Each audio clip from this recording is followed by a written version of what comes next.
我们来准备200克糯米粉，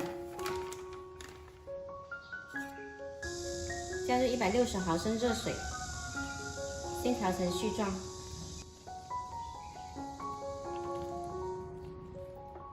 再下手揉成团。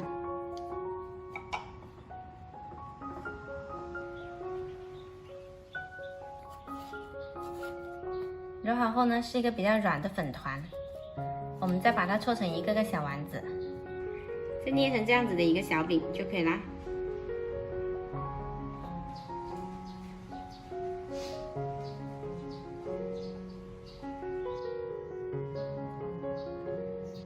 我们再来炒香一些白芝麻，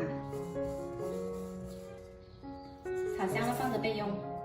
取个平底锅，加少许油，把糯米饼放进来煎。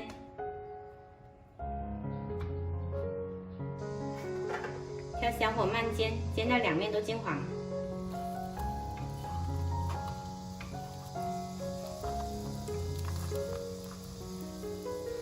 糯米饼一煎呢，你看它会鼓鼓的，很软糯，直接煎好了也可以吃。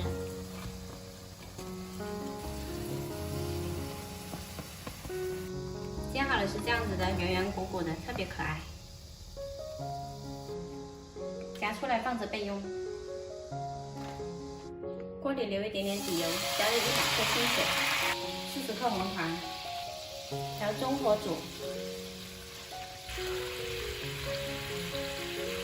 红糖煮融了之后呢，加入20克酒糟，就是我上次自己酿的，再煮2分钟，然后把糯米饼放进来煮。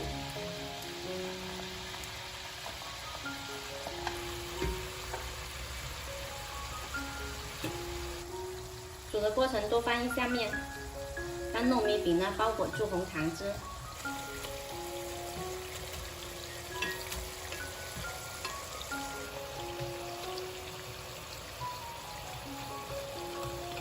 煮浓稠了之后呢，撒上白芝麻，翻拌一下就可以出锅。